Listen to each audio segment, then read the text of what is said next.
SSC 26 batch, তোমাদের আর 20 দিন পরে পরীক্ষা। তো তোমাদের জন্য গুরুত্বপূর্ণ একটা টপিক লা শাতেলিয়ার নীতি, এটি একটু আলোচনা করবো। দেখো, আমরা মুখস্থ না করে একটু বুঝে বুঝে পড়বো। ফার্স্ট অফ অল কি লিখে রাখছি এটা একটু পড়ি। লিখে রাখছি লা শাতেলিয়ার নীতি, কোনো বিক্রিয়ার সাম্যাবস্থা থাকাকালীন যদি চাপ, তাপ, ঘনমাত্রা ইত্যাদির পরিবর্তন করা হয়, তবে সাম্যাবস্থার এমনভাবে পরিবর্তন হয় যেন পরিবর্তনজনিত ফলাফল প্রশমিত হয়। আমার মাথার উপর দিয়ে গেছে, আমি কিছুই বুঝতে পারি না। এখন দেখো কিভাবে এটা বুঝতে পারবো। লিখে রাখছি কোনো বিক্রিয়ার সাম্যাবস্থা। সাম্যাবস্থা ব্যাপারটা কি? সাম্যাবস্থা মানে হচ্ছে কোনো বিক্রিয়ার সম্মুখমুখী বিক্রিয়ার হার এবং পশ্চাৎমুখী বিক্রিয়ার হার দুটো যদি সমান হয়, ওই অবস্থার নাম হচ্ছে সাম্যাবস্থা। লাইক ধরো এ একটা বিক্রিয়ক প্লাস বি একটা বিক্রিয়ক, ধরো এই দুইজন মিলে এই যে চিহ্নটা দিছি, অর্থাৎ এই কথার অর্থ হচ্ছে এ বি মিলে যা হবে সেখান থেকে আবার রিভার্স হতে পারবে। ধরো এ প্লাস বি মিলে হচ্ছে এ বি। এটা কি? এই সাম্যাবস্থাটা তৈরি হবে উভমুখী বিক্রিয়ার জন্য, অর্থাৎ বিক্রিয়ক থেকে উৎপাদ এবং উৎপাদ থেকে বিক্রিয়ক হইতে পারে যেসব বিক্রিয়া, সেটা হচ্ছে কি উভমুখী বিক্রিয়া। এখানে চিহ্নটা দিচ্ছি, দেখো এ প্লাস বি মিলে এবি হতে পারে, আবার এবি ভেঙে কি এ প্লাস বি হতে পারে। যখন বিক্রিয়ক থেকে উৎপাদ যেই হারে হবে, আবার উৎপাদ থেকে বিক্রিয়ক সেই হারে হবে, দুটো যখন সমান হবে, ওই অবস্থার নাম হচ্ছে সাম্যাবস্থা। তাহলে বুঝতে পারছো সাম্যাবস্থা কোথায় হবে? অর্থাৎ এই লা শাতেলের নীতিটা কাজ করবে শুধুমাত্র উভমুখী বিক্রিয়ার ক্ষেত্রে। যদি সেটা একমুখী বিক্রিয়া হয়, যদি আমি চিহ্নটা না দিতাম, একমুখী দিয়ে দিলাম, তাহলে কিন্তু এটা সাম্যাবস্থা কোনোদিন হতে পারতো না। বুঝতে পারছো? তাহলে সাম্যাবস্থাটা ক্লিয়ার। এখন দেখো, কোনো বিক্রিয়ার সাম্যাবস্থা থাকাকালীন যদি চাপ, তাপ, ঘনমাত্রার পরিবর্তন করে, এই যে চাপ, তাপ, ঘনমাত্রা, এগুলো যদি তুমি চেঞ্জ করো, তাহলে রেজাল্টটা কি হবে? তুমি যদি এখানে এগুলো চেঞ্জ করো ইনপুটে, অর্থাৎ বিক্রিয়কের ক্ষেত্রে উৎপাদে যে ঘটনাটা কি ঘটবে, যারা বিক্রিয়া করে তারা হচ্ছে বিক্রিয়ক, অর্থাৎ এ এবং বি হচ্ছে এখানে বিক্রিয়ক, আর এবি হচ্ছে কি উৎপাদ। এখন তাপের পরিবর্তন করলে কি ঘটবে, চাপের পরিবর্তন করলে কি ঘটবে, এবং ঘনমাত্রার পরিবর্তন করলে কি ঘটবে, সেটা এখন দেখে চলো।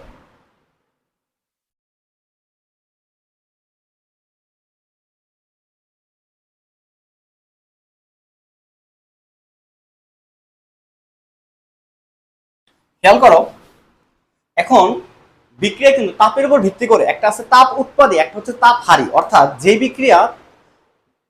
বিক্রিয়কগুলো বিক্রিয়া করে তাপ উৎপন্ন হয়, সেগুলো হচ্ছে কি তাপ উৎপাদী। আর যারা বিক্রিয়া করতে আরো বাইরে থেকে, পরিবেশ থেকে তাপ নেওয়া লাগে, তারা হচ্ছে কি তাপ হারি। লাইক ধরো এ প্লাস বি, এই যখন এ বি উৎপন্ন করলো, তখন ধরো কিছু পরিমাণ তাপ বাইরে ছেড়ে দিছে, কিছু পরিমাণ তাপ আরো সাথে উৎপন্ন হয়েছে, এটা হচ্ছে কি তাপ উৎপাদিত। এইখানে তাপ তুমি এভাবে লিখতে পারো, অথবা লিখতে পারো ডেল এইচ, অর্থাৎ তাপের যে পরিবর্তন ইকুয়াল টু মাইনাস সামথিং কিছু একটা হতে পারে মান। ঠিক আছে? এই মাইনাসটা কেন? অর্থাৎ পরিবেশে রিডিউস করতেছে, কিছু পরিমাণ অতিরিক্ত তাপ হয়েছে, সেই তাপটা বাইরে ছেড়ে দিচ্ছে। যখন ডেল এইচ এর মান মাইনাস কিছু একটা দেওয়া থাকবে, তার মানে বুঝতে পারবে ওই বিক্রিয়াটা হচ্ছে তাপ উৎপাদী। অথবা তোমাকে যখন উৎপাদের সাথে তাপ যোগ অবস্থা দেখাবে, এটা হচ্ছে তাপ উৎপাদী, অর্থাৎ এটা হচ্ছে একটা প্রসেস, এটা হচ্ছে আরেকটা প্রসেস। এখন দেখো, তাপ উৎপাদী বিক্রিয়ার ক্ষেত্রে তুমি যদি তাপ বাড়ায় দাও, ঘটনাটা কি ঘটবে এটা দেখো। ধরো এ প্লাস বি যখন বিক্রিয়া করে, এবি উৎপন্ন হয়, সাথে কিছু পরিমাণ তাপ উৎপন্ন হয়। এই অবস্থায় তুমি এই বিক্রিয়ার তাপমাত্রা বাড়ায় দিছো, তাহলে কি বলবা? যে এই বিক্রিয়ার যদি তাপমাত্রা বৃদ্ধি করা হয়, কি ঘটনা ঘটবে? এমনিতে তো এখানে তাপমাত্রা বেশি, এখানে তাপ বেশি, তুমি যদি আরো বাড়ায় দাও, বলছে কি প্রশমিত হবে। প্রশমিত মানে হচ্ছে ব্যালেন্স হবে। লাইক ধরো আমার কাছে 100 টাকা, অন্যজনের আছে 20 টাকা, যখন আরো 500 টাকা দেওয়া হবে, এখন এমন একটা ভাবে ভাগ করবো যেন তোমার টাকা আমার টাকা সমান হয়। তার মানে ওর তো 20 টাকা আছে, অপরজনের, তোমার 20 টাকা, ওই 500 টাকা থেকে তোমাকে বেশি টাকা দিতে হবে, আমার তো আগে থেকে 100 টাকা আছে, আমি একটু কম নেব। বুঝতে পারছো ঘটনাটা?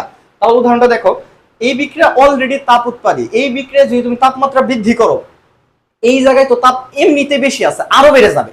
এইটা যেন না বেড়ে যায়, এটা প্রশমিত হওয়ার জন্য সাম্যাবস্থা ডান থেকে, এটা কি ডান পাশ, এটা বাম পাশ, সাম্যাবস্থা ডান থেকে বামে সরে যাবে, অর্থাৎ উৎপাদ থেকে বিক্রিয়কের দিকে যাবে। বুঝতে পারছো? অর্থাৎ বেশি পরিমাণে উৎপাদ থেকে বিক্রিয়ক তৈরি হবে। কথা ক্লিয়ার? যদি তুমি তাপ কমায় নাও, তাপ উৎপাদী বিক্রিয়া, তাহলে উল্টা।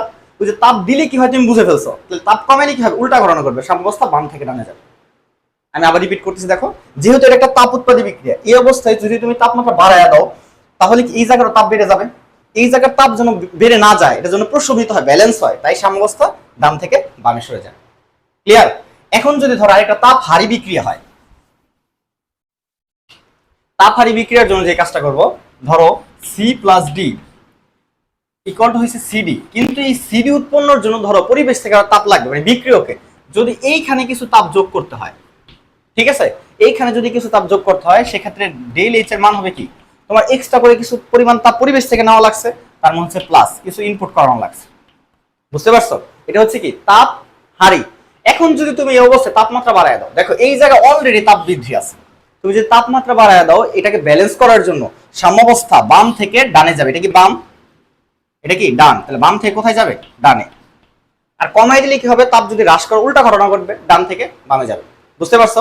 তাহলে আবার আমি রিপিট করে দিচ্ছি, যদি তাপ উৎপাদী বিক্রিয়া হয় সাম্যাবস্থা ডান থেকে বামে যাবে, আর যদি তাপ হারি বিক্রিয়া হয় সাম্যাবস্থা বাম থেকে ডানে যাবে, যদি তুমি তাপমাত্রা বৃদ্ধি করো। ক্লিয়ার? এখন আসো চাপের প্রভাব। তাপের প্রভাব ডান, চাপের প্রভাব চাপ, চাপের প্রভাব। ধরো তোমাকে লিখলাম সেম, যদি এ বি দিয়ে দেখাই, তোমার দেখতে হবে বিক্রিয়ক এবং উৎপাদে গ্যাস আছে কিনা। কোনো গ্যাস জাতীয় সবগুলো গ্যাস হইতে পারে, অথবা দুই একটা যেন গ্যাস হয়। ধরো এটা যদি জি এরকম গ্যাস, এটা ধরো জি। ফার্স্ট অফ অল এটাকে তোমাকে সমতাকরণ করতে হবে। দেখো এ বি, এখানে এ বি অলরেডি সমতাকরণ আছে। তুমি বিক্রিয়কের মোট মোল সংখ্যা হিসাব করো। দেখো এখানে 1 মোল, এখানে 1 মোল, টোটাল কয় মোল আছে? 1 যোগ করলে কত? 2 মোল। আর এখানে কি সমতাকরণ আছে? দেখো এ বি, এখানে এ বি আছে, বাট এখানে মোল সংখ্যা কত? 1 আর 1। এ হচ্ছে 1, এ হচ্ছে 1, 1 যোগ করলে কত হয়েছে? 2। এখানে কত আছে? 1, কিছু নাই, মানে কত আছে ভাইয়া? 1।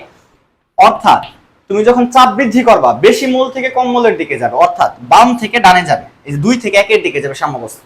ক্লিয়ার? যদি এমন হইতো এখানে 2 এখানেও 2, তাহলে এখানে কোনো চাপের প্রভাব নেই।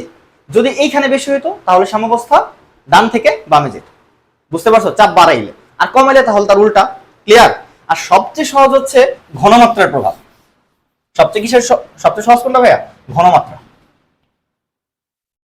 ঘনমাত্রাকে এত সহজে বলা যায়, ধরো সি প্লাস ডি লিখে তুমি লিখলা, আচ্ছা আমি তো বহুমুখী বিক্রিয়া চিহ্ন দিয়ে নেই, তোমরা বহুমুখী বিক্রিয়ার চিহ্ন দিয়ে নিবা, ঠিক আছে? ধরো C plus D equal to যদি সিডি হয়, সেক্ষেত্রে ঘটনাটা কি ঘটবে? তুমি সহজভাবে বলবা, তুমি যদি বিক্রিয়কের ঘনমাত্রা বাড়ায় দাও তাহলে বৃদ্ধিজনিত ফলাফলকে প্রশমিত করার জন্য সাম্যাবস্থা বাম থেকে ডানে যাবে। খুবই সহজ ভাষায় যদি বলি, তুমি এখানে ঘনমাত্রা বাড়ায় দিছো, ব্যালেন্স হইতে হবে তো, তাই এখান থেকে এদিকে চলে যাবে, বাম থেকে ডানে চলে যাবে। তুমি যদি বলো উৎপাদে ঘনমাত্রা বাড়ায় দিবা, তাহলে এটা ব্যালেন্স হওয়ার জন্য ডান থেকে বামে চলে যাবে। বুঝতে পারছো? আর অবশ্যই অবশ্যই মনে রাখবা, এই লাসাতেলীয় নীতিটা হচ্ছে কি উভমুখী বিক্রিয়ার জন্য। আশা করি লাসাতেলীয় নীতিটা কি সেটা তোমরা বুঝতে পারছো। এখন দেখো লাসাতেলীয় নীতিটা কি। কোনো বিক্রিয়ার সাম্যাবস্থা থাকাকালীন, অর্থাৎ এটা উভমুখী বিক্রিয়া হইতে হবে এবং এদের বিক্রিয়ক থেকে উৎপাদের হার এবং উৎপাদ থেকে বিক্রিয়কের হার সমান হইতে হবে। তাহলে কোনো বিক্রিয়ার সাম্যাবস্থা থাকাকালীন যদি চাপ, তাপ, ঘনমাত্রা ইত্যাদির পরিবর্তন করা হয়, তবে সাম্যাবস্থার এমন ভাবে পরিবর্তন হয় যেন পরিবর্তনজনিত ফলাফল প্রশমিত হয়, অর্থাৎ এটা ব্যালেন্স হয়ে যায়, এটা যেন এক জায়গায় বেশি না থাকে। তাহলে তাপের প্রভাব বুঝতে পারছো, চাপের প্রভাব বুঝতে পারছো, ঘনমাত্রার প্রভাব বুঝতে পারছো। আশা করি এই ক্লাসটা যদি তুমি 2-3 বার রিপিট করে দেখো, ইনশাল্লাহ তোমার লাসাতেলীয় নীতিতে আর কোনো প্রবলেম থাকবে না। দেখা হবে নেক্সট কোনো ভিডিওতে। আসসালামু আলাইকুম।